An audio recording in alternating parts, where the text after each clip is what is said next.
Welcome back to Prince of Persia: The Sands of Time. Hopefully, with less moving close this time. Jesus. Anyway, we're stuck in the Astrolab.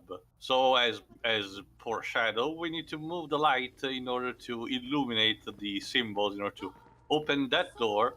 Yeah, and to get that sword. To be worth trading in this one. Let's Simple hope enough. so. Alright, so let's start moving things. What? Oh yeah, another thing. Every time you pull out your sword, Farah, when the situation doesn't require, Farah goes like, what? Like, why do you care? Anyway, the mirrors move just like any box. So essentially, you don't have to rotate them, if I recall, unless they have they have a lever on it. But in this case, you just need to move them around. Standing and on make the mirror's edge. Yeah. Yeah, if you just move the fuck away, there we go. Ooh, bitch, get out the way. Hold on, hear this. I know she did. I didn't dream it. At least, I think I didn't. It's quite natural, really. Her kingdom's conquered. She has nothing, no one to protect her. She needs me. Sure. I can see it in the way she looks at me. All I'd have to do is reach out and take her hand. Keep telling yourself that, son. Mine. Why am I talking to myself? I don't know, you're telling me.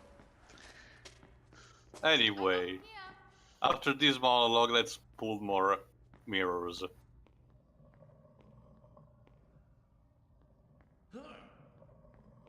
There we go.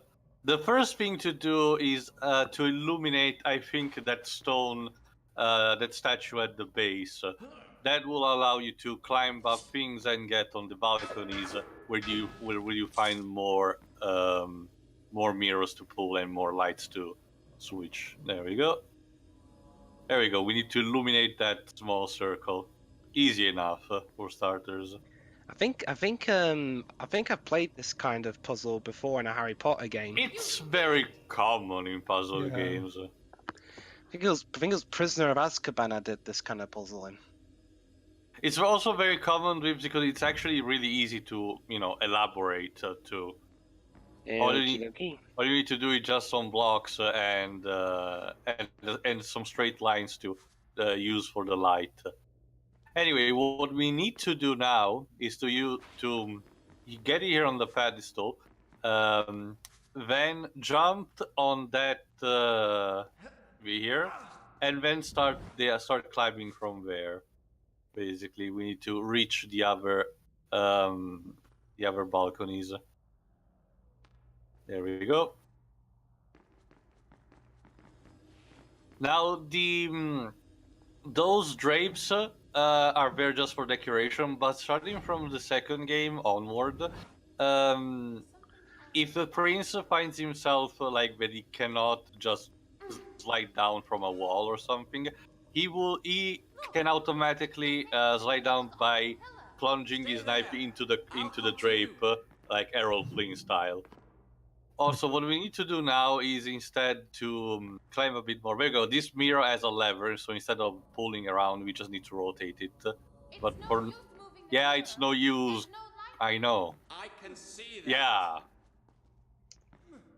There we go. There we go. Now we need to go on that. There you go. The ladder. Yeah. Again, it goes to show it's a level built on verticality. Right around. Yeah, it looks like he missed the lights. Yeah, sometimes due to it's not the detection, because thankfully it works for the most part in this game. But a lot of times it can be really awkward to look at, or like the previous scenes. So, of course, the bats need to be here. Great. They're like this game's equivalent to bees. Well, with the entire trope, goddamn bats. Yeah. Come on. Here we go. Though in my case, it'd be goddamn encounters in caves during a Pokemon game. Well, dweebs, Zubats are dreaded by everyone, don't worry. Yeah. Speaking of Are those still a Pokemon, problem in Sun and Moon? Not as much, I don't remember that surprisingly. there's not really much of any caves in Sun and Moon, which makes sense. It's a tropical island you're on. Well, you don't even explore like the inners of a volcano or something. Not that I know of, no.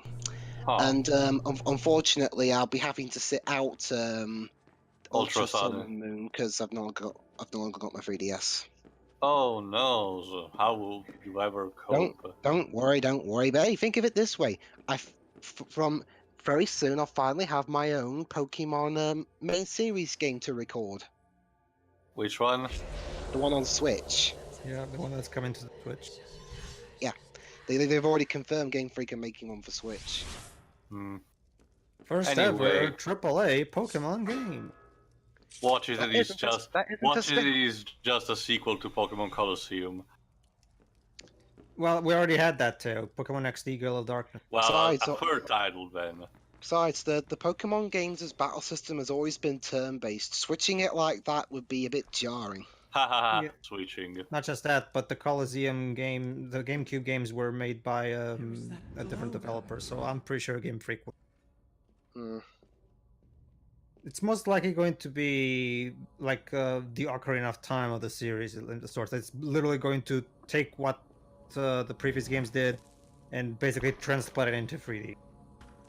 Well, Now actually, Pedro, the 3DS games, especially Sun and Moon, have already made the series. Okay, 3D. yeah, you're right. Well, you know what I mean. Yeah. Well, whatever, fine. We're going to transplant it into HD. How about that? Yeah. Ooh, so riveting. I Yes, mean, Joe, I'll be quite as you can- honest, I don't really get the big draw of Pokemon on console games. Just like I don't get the big draw everyone's making about Ace Attorney possibly being on console depends games. on Like, what you what would do. you really Well, change aside from just having it's like spiced up this. graphics? Now, I guess Well, with Ace Attorney, I get the point is that, oh, we'll be able to have better animations without frame rate drops, but other than that, I don't really get the big deal. Well, it's two things, Joe. Go ahead, Pedro. I'll say later what I have to say. Well, it's two things, Joe. But one, if you mean like if they literally just do the handheld games with better graphics, then I'll definitely agree with you. However, like Suede and Linkara have said countless times, there's so much potential in a home console Pokemon MMO. Like, imagine a game where you have this open world and you're literally finding actual online people and you can battle them. You know, like you're literally part of a Pokemon world of sorts. Like, My only Game the whole Freak world is populated by the player. probably doesn't care. That's I know, probably the reason. Teo, but imagine the potential. There's so much potential you can do with that. My Of only course- concern though is how are you gonna trade? Well, it's an MMO, it will be entirely based on online, so Well, obviously. remember that one of the big draws of Pokemon is being able to take the game with you and Draws, trade it with I people in the wouldn't street. name it as annoyance, but whatever. But it's the Switch, Dwibs. The Switch allows to take that game portable But anywhere. the online won't work if you're not connected to a Wi-Fi signal. Well, in that case, connect to a Wi-Fi signal. My restaurant has Wi-Fi signal. What about like I mean, I know it's not likely, but Dwibs, you just don't seem to realize this. Nowadays, there's Wi-Fi spots like everywhere. In cafes, in restaurants, in libraries. It's incredibly easy to Now get that you to a mention Wi-Fi it, spot. now that you mention it, Pedro, I remember There's no one thing. excuse, sorry. When I went to Cardiff, the whole city was in oh ouch. The whole Can city you explain this for a Wi-Fi second, if you were Weebs? outside. I guess not. Go ahead, too. No, basically, the gist of it is that this is the trickiest part of the entire level, because now you're supposed to reach that other platform, but you don't actually have you cannot go back the way you came, so you need to find another way out on your own. The problem is it's not intuitive at all, so you're gonna have to fail and fail and fail like this. Anyway, what I wanted to say before, as also in response to Jova, that's the thing that keep pestering me a bit ever since the Switch was announced with its functions. I mean, people just keeps constantly assuming that just because it has, face it, small portability functions, the Switch is gonna replace completely Nintendo's portable division. I'm not buying that for a single second, and no matter how many guys playing things on a plane you're gonna show me, that will never change. Especially because, I fail to see again, how that's relevant to what we were talking about, Pokemon. about the fact that people want at all costs, what Jova said about wanting at all cost, like an Ace Attorney on a Switch. It's almost as if they rule out completely the possibility of Nintendo announcing another new replacement for the 3DS. Honestly, at this point, Nintendo should just keep the 3DS going for years. That's the best thing they have. Well, I mean, apparently, Well, but maybe the- improving a bit the graphics and the frame rate. well, they already did that with the new model. well, from what I'm hearing, the new Metroid is probably going to be Nintendo's last. There's Stuff Reeves, on- there's also what's it called, the Superstar Saga remake. Yeah. Anyway, what we need to thankfully get down. So shut up, Farah. Anyway, yeah, I know. Yeah, I'm not really big. I'm not really liking Farah, to be honest. Me What's she either. done? What's she done other than whine and moan and get herself separated? Not just that, she's again, as you mentioned, she's bossing him around. And this guy's the prince. I don't think he should be bossing her around. And I know, I'm not saying that I'm not saying it in the sexist way.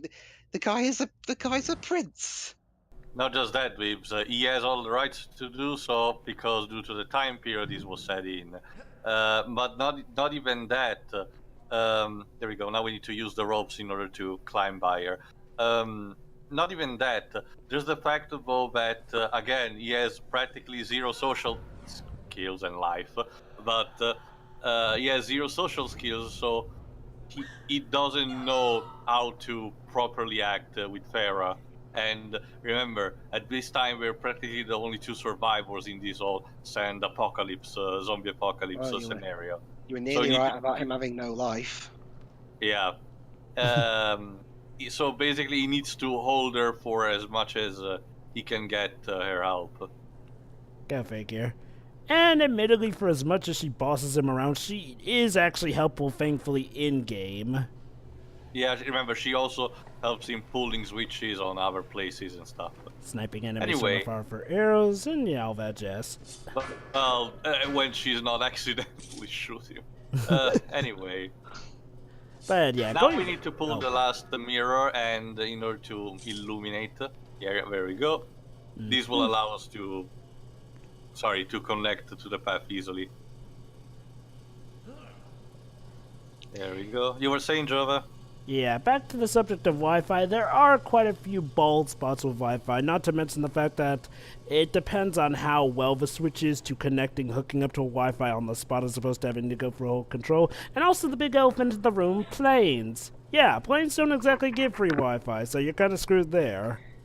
Not just that, Jova. A lot of supposed, at least for my country, a lot of supposed free Wi-Fi spots needs you to put in a certain code. Yeah, do very complicated things like register to the site, to give all your address, stuff like that. Oh, so and don't even get me started on college Wi-Fi. That's the thing over there. Here they don't do any of that. Yeah, that's the thing, Pedro. At least for my country, there is a way of saying that it's when it goes something like this: found the law, found the flaw. Essentially, when people find any rules, they found any kind of way to exploit that. So, in response to that, things get much complicated and very unfriendly. So in case of the Wi-Fi spots, the free Wi-Fi spots, they get all these overcomplicated rules just in order to be sure you're not abusing them. And then there's also the case of bandwidth that they use stuff, and in other stuff, for example, Jova, like limited time Wi-Fi spots, and then you're only allowed to use for an hour or something. And then there are some of those Wi-Fi spots that don't allow you to hook up with something like a game console. Tends to happen with some college Wi-Fis. So yeah, it's essentially a problem problem of the technology itself. Oh, but that would also. But here's the thing. That would also apply to a 3DS, not just a Switch. Well, mean, I that's- know that's that's. kind I of fail to why see how I that's an never- argument. That's kind of why we never use the online functionality of the 3DS. Yeah, yeah, yeah. yeah. I mean, the argument is against using online constantly because there's so much stuff to remind us that that's always going to be a flawed concept when it comes to any game regardless console. of that, it's incredibly easy to. Dwip, I didn't say anything. No, I'm going back to what we were talking about. The point is, Dwibs, it's incredibly easy to take a Switch portable and get to a Wi-Fi spot, at least here in my country it is, and just do a little trade that lasts like, what, 2 minutes?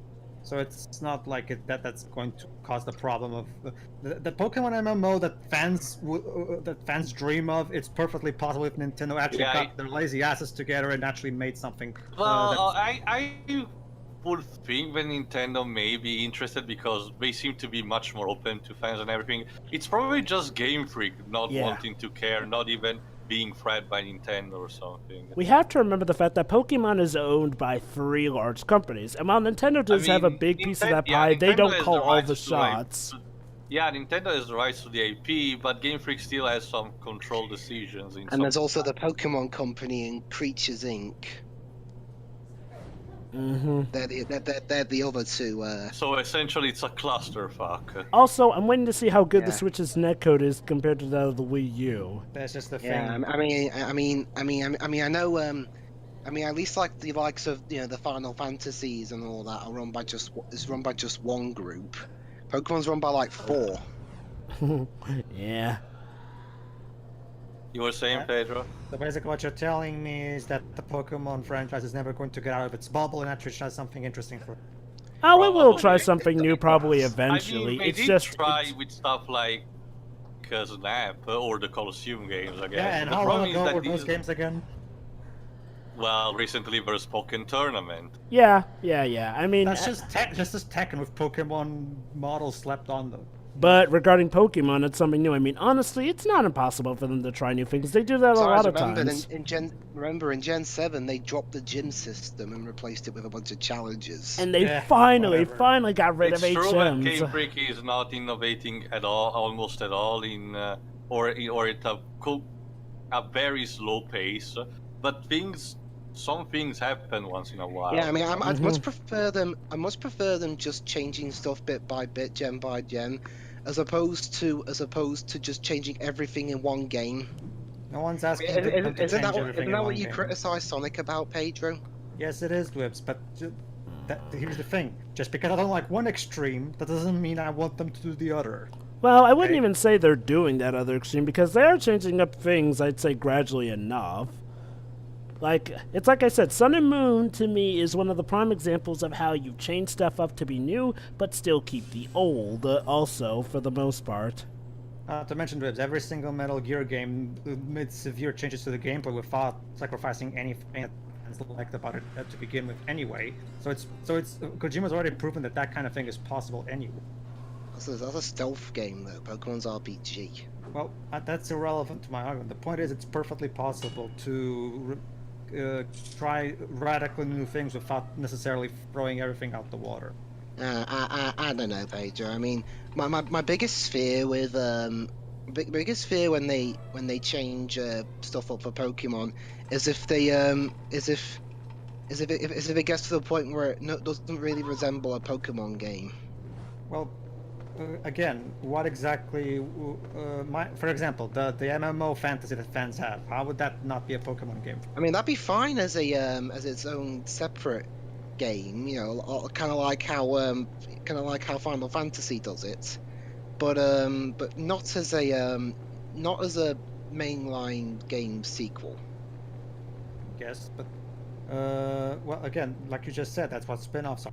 Let's just make them and just make more spin-offs. Well, they do. I mean, they make Go and mostly I reckon nowadays they're mostly just making them for iOS or the occasional rare console one. as our channel probably shows, I actually play a lot more Pokemon spin-offs than the main games because, quite honestly, if you've played a Pokemon Gen, you've played them all. Well, that doesn't necessarily say go for all of them, honestly. They do change up stuff from generations. And I will say that each generation except for Gen 4, and no, that's not just generic Gen 4 hate. Gen 4 just doesn't really do, like, anything new. Well, that's the thing, Jova. The thing that the Generation 4 does new are relatively little and get basically drowned out by how similar to Gen 3 it remains. Yeah. Now, Gen Yeah, 4... remember, Again, the best we thing already- about Gen 4 was the Johto remake. Yeah. Now, Gen 4... Because remember, Jova, Diamond, Pearl, and Platinum gave us something like probably one of the best, or maybe most competent evil teams, and the best competent league champion ever. Well, Not to mention on... she's hot. Okay. Cynthia, I'll give you that, but Team Plasma... Actually, it's Team Galactica. Oh, yeah. Team Plasma's Gen 5. Never mind, Yeah. never The mind. thing Team about Team Plasma Galactica... is the grunt feed. The story of Black and White is basically them committing the same problems that the first movie did. Well, fighting with Pokemon is wrong. Now allow me to beat you at a Pokemon battle. I'll just show you how wrong. That's not the well, at least unlike the movie, that's not the only story. Yeah, and I will give Black and White credit for this. Wow, while they did eventually kind of come to the same feelings, I feel that they did it somewhat better, as in they were strictly using it just to try and get their way. Yes, it was hypocritical, but at least it's not nearly as contradicting as, say, Pokemon the first movie, which And is besides, going against the from- entire series end. It was from the self-righteous villains. Of course they were gonna say that. Well, Yeah, that too. even N kind of falls into that though, and he's supposedly the purist who actually, I'll you just say know. this. Didn't you like the Oh, leader N of was a Team straight up Plasma, bad guy. N was like one of the lamest bad guys ever. He was a bad guy. Yes, Okay, fine. he's- Tragic villain, if that term fits better. like seriously though, anyone who tries to come up with a series of, oh, Ed is truly a good, pure-hearted guy, yeah, right. No, he's not. Fucking ass. He's a fucking hypocritic ass. But I'll just Jova. I'll just Basically, to put it like this, though, Gen 4, that's your idea of what Pokemon gens are like, you know, the same-ish stuff here or there. Otherwise, they actually do change stuff up. Anyway, go on, Paige. I'll just pair all my thoughts from the. If there's one franchise that should never do the fighting is wrong moral, it's Pokemon. Oh, It's a franchise that's thank made you its for money saying on nothing but creatures fighting. It's not exactly the right franchise to do this kind of more. I'd say that, ironically, Gen 6... It's like Layton trying to argue that brute force is the strength to everything. Or him also trying to imply that you should never fight back, considering the fact that he can fight back, especially once, even with a gun. Yeah. All right, there we go. Anyway, we got a new sword, which is a bit more powerful in combat. It allows us to break some type of guards. And now we're in the proper main room of the Astrolab. We need to move the constructions in order to progress once again higher and higher. Here's the problem. There are no fountains in this area, and it counts as a checkpoint. So if you accidentally don't have that much health when you stop fighting the enemies, there will be a point here where you will be forced to do a jump that will drain automatically a bit of your health. So if you're really at your last bit and you accidentally have saved like here after the guards, but with all that small health, there are no fountains, so you just essentially have screw yourself up and you have to restart the game all over again. Great game design. Oh, Ubisoft with your first games. Well, I get it was a first attempt and it was a minor league because there's no other place in the game where you can unwin by mistake. But still, wow. Oops. Anyway, here you have aligned the planets in order to have all the sticks in perfect position so you can jump on the other side. There we go.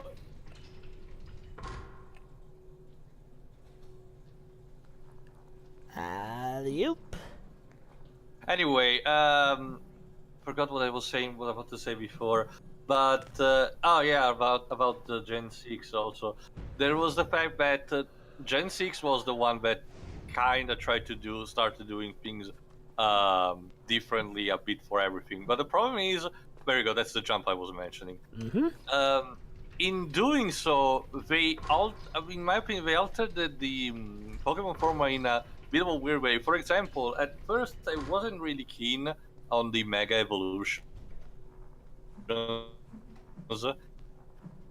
because of the Digimon parallels. That's I think that introducing this new type of evolution, but making it so a one thing for each combat or one time per combat thing.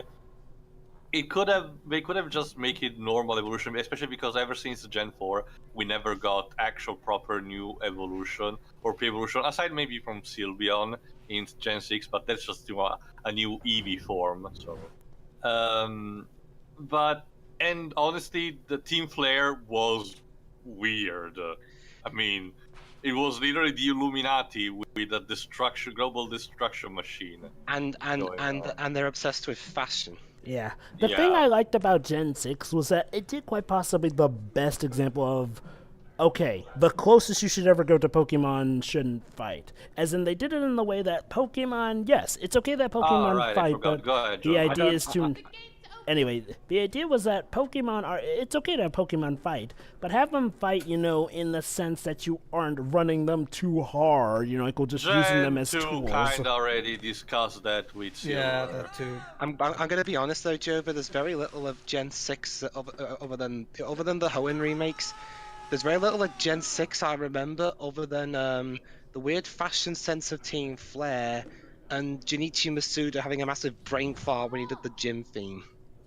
I like the gym theme, but I can Anyway, understand why you hey, don't. guys, Wait, What hold should on. we- What's up to you? What should I do? What kind of theme should I make about fighting a big gym leader? I know. Let's have a sweet rave song. Okay, Tia, what's up here? No, I will say no. Well, it was just a funny moment with the the Prince turning the angle and seeing all the traps. But what I was saying is, I understand what Pedro was saying about that being a franchise completely based on essentially glorified dog fighting or cockfighting. This Pokemon should not even bother with that argument. But I think it should at least try. Well, the idea of trying to discuss it at least could have sparked some potential. Obviously, it could have been a situation where one character kind of mentioned it, but the others either reason to it or just dismiss it, as we should. Kind of like what happens again in Generation 2 with Silver. But of course, when Gen 5 did it, they tried to make these, weird, deep philosophical bullshit that Well, Gen no 7 one bought it. Well, Gen 7 kind of did the same thing as well. Have a more darker story. True, but remember, Gen 7 also tried to be Pokemon mixed with Kill la Kill, so...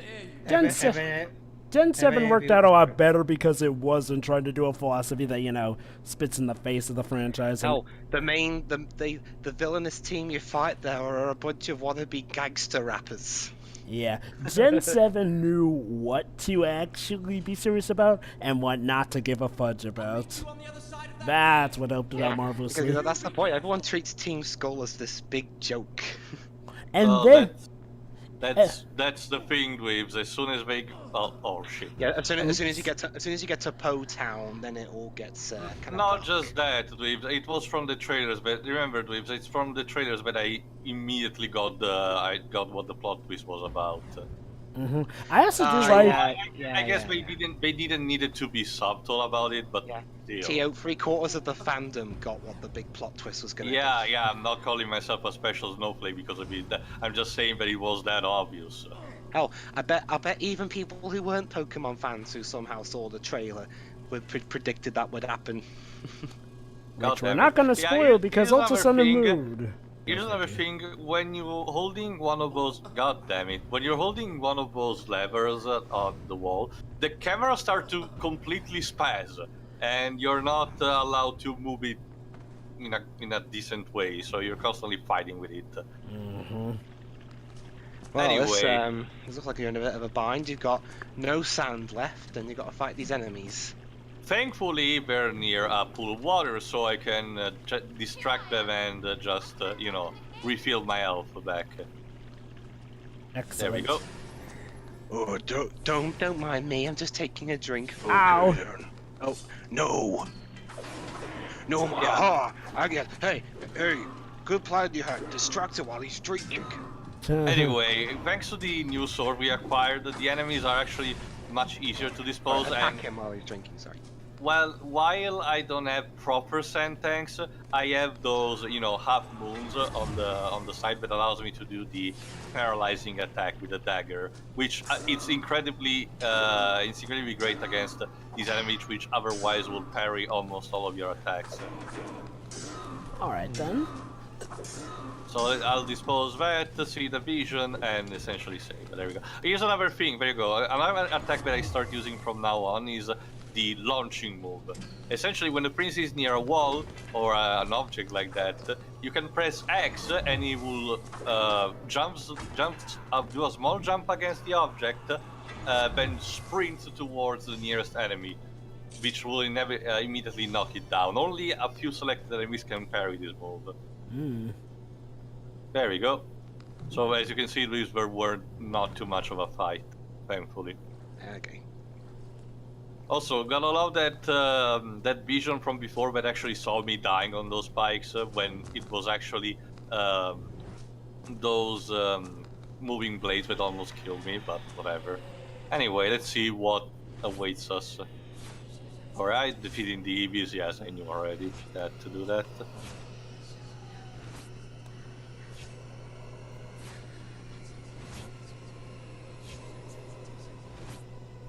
Oh, hi, Farah. I'll stop the story. Alright, I guess we know what to do. So, I think we're actually very close to the tower now, so either the next part or the other will reach it. All right. Alright, see ya. See ya. All right, see you then. Yeah.